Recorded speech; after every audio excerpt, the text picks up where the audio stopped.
ছোট পর্দার অভিনেত্রী সঙ্গীত শিল্পী জিনাত শানু স্বাগতা।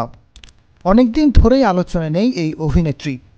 বর্তমানে গণমাধ্যমে নানা মন্তব্যের জেরে আবারও আসছেন সবার নজরে। সম্প্রতি বিয়েও করেছেন এই অভিনেত্রী। প্রেমিক ও বন্ধু ডক্টর হাসান আজাদের সঙ্গে বিবাহ বন্ধনে আবদ্ধ হন। হাসান একজন লন্ডন প্রবাসী ও সঙ্গীত জগতের সঙ্গে যুক্ত। এর আগে স্বাগতা চিত্রগ্রাহক রাশেদ জামানের সঙ্গে 7 বছর প্রেম করেন। পরে তারা বিবাহ বন্ধনে আবদ্ধ হয়েছিলেন। তাদের সংসার 6 বছর টিকেছিল। পরবর্তীতে 2021 সালে বিচ্ছেদ ঘটে। এরপর নতুনভাবে জীবন শুরু করা স্বাগতা সঙ্গীত জগতেও সক্রিয় ছিলেন। 24-এর ছাত্র আন্দোলন চলাকালে স্বৈরাচার সরকারের পক্ষে অবস্থান নিয়েছিল স্বাগতা। আওয়ামীপন্থী শিল্পীদের একাংশ আলো আসবেই নামের একটি গ্রুপে সক্রিয় ছিলেন। চিত্রনায়ক ফেরদৌসীর নেতৃত্বে হোয়াটসঅ্যাপ কর্মকাণ্ডে দেশব্যাপী অনেক সমালোচিত হয়। পরবর্তীতে 3 সেপ্টেম্বর ওই হোয়াটসঅ্যাপ গ্রুপের কিছু স্ক্রিপ্ট ছড়িয়ে পড়ে সামাজিক যোগাযোগ মাধ্যমে। সম্প্রতি এক অনুষ্ঠানে বিভিন্ন প্রশ্নের উত্তর দিতে গিয়ে ছেলেদের উদ্দেশ্যে বলেন, তাদের 2টি খারাপ অভ্যাস রয়েছে।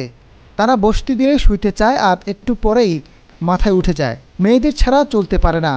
মেয়েদের প্রতি অনেক সময় অসম্মানজনক আচরণ করে বলে দাবি করেন। এ সময় মেয়েদের ছেড়েও কথা বলেননি অভিনেত্রী স্বাগতা। মেয়েদেরও 2টি খারাপ অভ্যাস রয়েছে। তিনি বলেন, মেয়েরা কুটনামি আর অন্যের প্রতি ঈর্ষাপ্রবণ হয়। বিয়ে করার আগে লিভ টুগেদারে ছিলেন স্বাগতা।